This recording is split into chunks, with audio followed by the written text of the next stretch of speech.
Ieri ho finito di montare il video che ho realizzato con il mio drone sul fiume Natisone, nel tratto che attraversa la cittadina di Cividale del Friuli. Oggi invece ho raccolto un po' di informazioni su internet, ho messo insieme tutte le fotografie e i video che ho fatto girando a piedi nella parte storica, con l'obiettivo di documentare, ovviamente in modo facile, la ricca storia di questa cittadina del Friuli.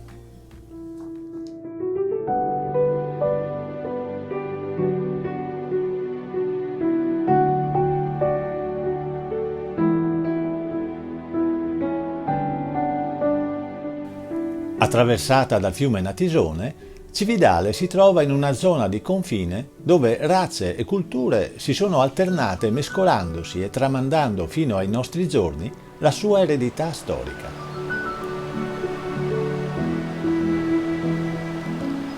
Questo luogo custodisce la memoria di 2 secoli di dominazione longobarda in Italia e a testimonianza di questo, a Parigi nel 2011, i 7 siti italiani che documentano il periodo longobardo sono stati riconosciuti patrimonio mondiale dell'UNESCO.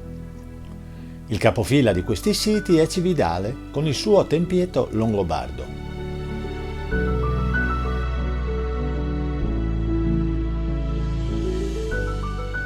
Cividale ha però una storia che viene da molto più lontano.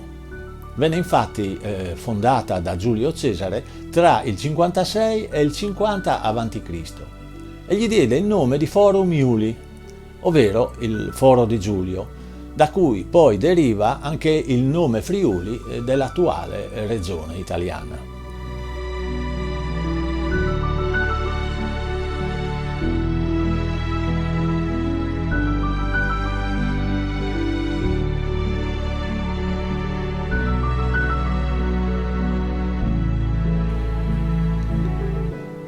Dopo la caduta dell'impero romano e l'avvento dei Longobardi, Forum Iuli divenne la capitale del primo ducato longobardo in Italia.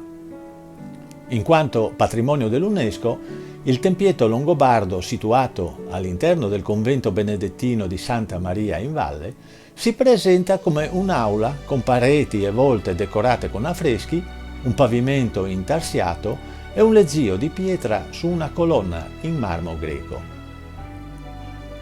La parte più importante però è la parete di fondo, che mostra 6 figure femminili in alto rilievo, affreschi di soggetti religiosi e un ornamento a tralcio di vite con grappoli d'uva. Un altro monumento importante è l'ipogeo celtico, che consiste di alcuni ambienti sotterranei, scavati nella roccia e su più piani, che alcuni studiosi avevano ipotizzato fossero un carcere risalente al periodo romano o longobardo. Ma l'ipotesi prevalente è che fossero invece delle camere funerarie appartenute al periodo preromano, ovvero quello celtico.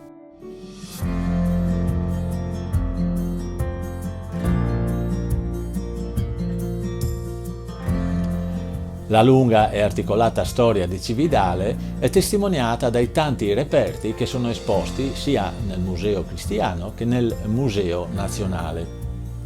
Ma girando a piedi per le vie del centro storico si possono ammirare anche molti altri siti e monumenti che meritano veramente di essere conosciuti.